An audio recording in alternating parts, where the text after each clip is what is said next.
Hello everyone. Biryani செஞ்சோம். அதுக்கு side டிஷ்ஷாக கத்தரிக்காய் செய்யணும்ல. நான் 1/2 கிலோ கத்தரிக்காய் எடுத்திருக்கேன். ஒரு வெங்காயம், ஒரு தக்காளி, வெள்ளை எள்ளு, புளியை நான் ஊற வச்சுருக்கேன். மசாலா பார்க்கலாம். உப்பு, மல்லித்தூள், மிளகாத்தூள், தாளிக்கிறதுக்கு கடுகு, இஞ்சி பூண்டு.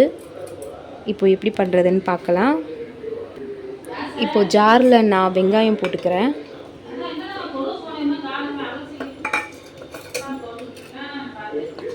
தக்காளி,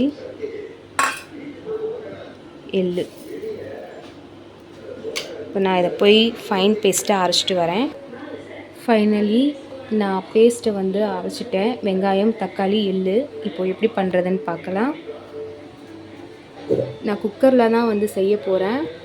இப்போ நான் ஆயில் ஊற்றிருக்கேன். இது ஹீட் ஆனதும் கடுகு போடலாம். பேன் ஹீட் ஆயிடுச்சு. இப்போ நான் கடுகு போட்டுக்கிறேன். இது நல்லா வெடித்ததுக்கப்புறம் நம்ம அரைச்சி வச்ச பேஸ்ட்டை போட்டுக்கலாம்.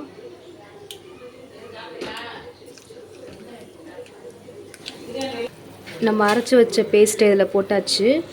இப்போ நான் மசாலா போடுறேன். உப்பு, மல்லித்தூள், மிளகாத்தூள்.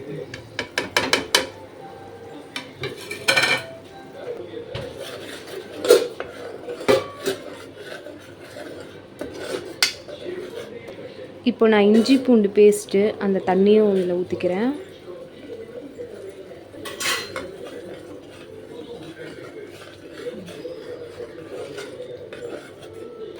இப்போ கொதிச்சிருச்சு. இப்போ நான் கத்தரிக்காய் இதில் போடுறேன்.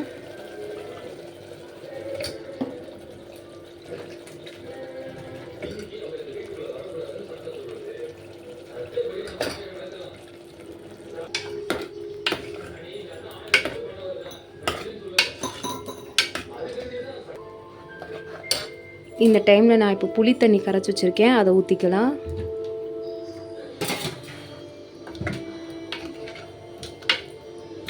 அவ்வளோதான். இப்போ மூடியை போட்டு ஒரு விசிலுக்கு வேக விட்டுறலாம்.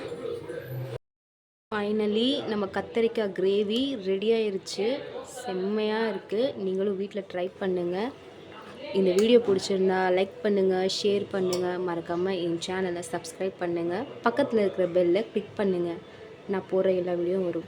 பாய்.